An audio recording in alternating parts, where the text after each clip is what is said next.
So you're sick of getting stuck in a loop, or when you do arrange, either your track feels like separate sections stitched together, or the same idea dragging on for 5 minutes. Well, the problem probably isn't your drop, it's what happens right after it. Everyone fixates on the loop itself, but how you dress it up is the secret to making electronic music that feels like a proper record. This is what helped me finish 31 tracks last year while working full time. So, say your loop is a photograph, it might look nice, but it's static. Once you frame that loop with a beginning and an end, it becomes a movie. Suddenly there's a story with progression and contrast. The easiest way to turn a loop into a track is with something I call bookending. You take your loop of the main drop and you bookend it with sections before and after it. Once you add an intro, it's no longer a loop. It gives you a shape, a form that tells part of a story. The intro is the question, the setup, and the drop is the answer, the payoff. But the intro is only the left bookend. The bookend you add on the right side is arguably more important because it turns that payoff from small talk into a real conversation. So after the drop, you need a section that continues the theme but isn't the same. You can call it the B section, the drop variation, more drop, whatever. The name is irrelevant. What matters is that when you duplicate your drop and start making changes, your loop becomes a journey. Now you've got 3 sections, intro, drop, and the B section that pushes the track forward. I've talked about how to break out of the loop with bookending in a previous video, which I'll link to below. Anyway, this B section is massively underrated. We obsess over making the loop, the drop, one loop section that's the main event. But the B section is where we start exploring the idea. It's where you really decide how and where the story's going to go. One way to do that is by arranging organically without copying or referencing other tracks. I've made a free guide that outlines exactly how to do this. I'll put a link below. So let's look at how to make a B section. For electronic genres, I find these go in one of 2 directions. So the first way is a continuation. Your B section is basically the same as the drop. You copy it over and change it a bit. Think same but different, maybe slightly more intense or a bit calmer. 1 or 2 new parts added in, or existing sounds that gradually change or intensify.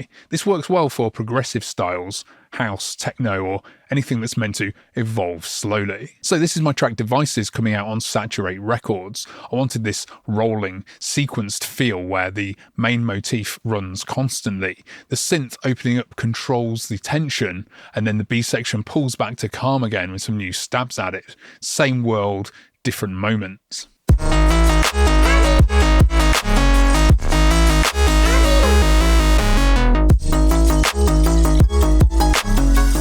The second approach is more of a switch. You make the B section a different event. Not so different that it sounds like another track, but like it's saying something new, like a chapter in a novel that switches to a different character's perspective. So this track is called Keeper. This is my A-side to Devices. This is the first drop.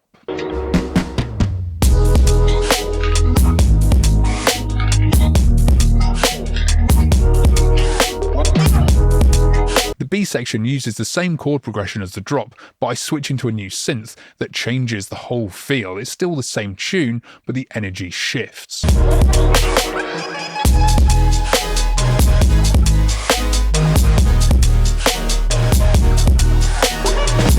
And there are obviously other methods, but most B sections will broadly fall into one of these 2 areas. Let me know in the comments how you approach this. So now you know the types of B section, here are 3 tips that actually make them work in your tracks. First, if you're stuck in a loop and running out of ideas, instead of tweaking that loop for the 100th time, push past it, duplicate, make changes, and write the B section early. What often happens is you give yourself permission to try stuff you wouldn't try with the original loop because you feel less precious about it. And sometimes the B section ends up being better than the drop, and you can then restructure around it. Second tip, if the B section doesn't feel right, don't worry. Make a C section after it, then maybe a D section or an E section. Don't try to make them all flow perfectly yet. By the time you've got to D or E, you've got enough experience of the track to know how it needs to go, and then you can delete the bits that weren't working and keep the good stuff. With Keeper, I struggled with the B section for a while. It just didn't flow from A to B how I wanted, so I made a third C section, and as soon as I swapped the B and C sections around, suddenly the flow just clicked and felt right. So yeah, your listener hears the track linearly,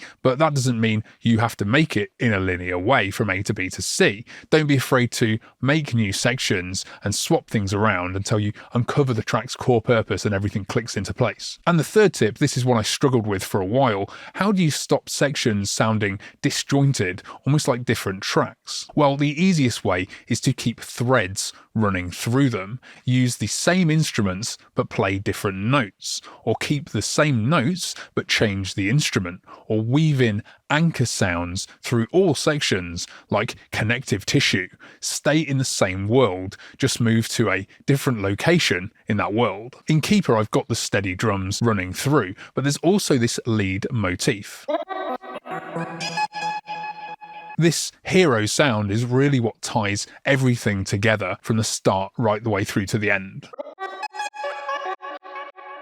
Oh, and while you write, keep checking back through the intro to drop to B section. Do they feel connected? That back and forth is how you find the balance between variety and cohesion. So once you've got an intro into your drop, into the all-important B section, you've got enough of a story to see where it needs to go and actually finish it. Without that, you've basically got a glorified loop. But you can avoid this with one simple tactic right from the start of a track. To find out what that is, go and watch this video next.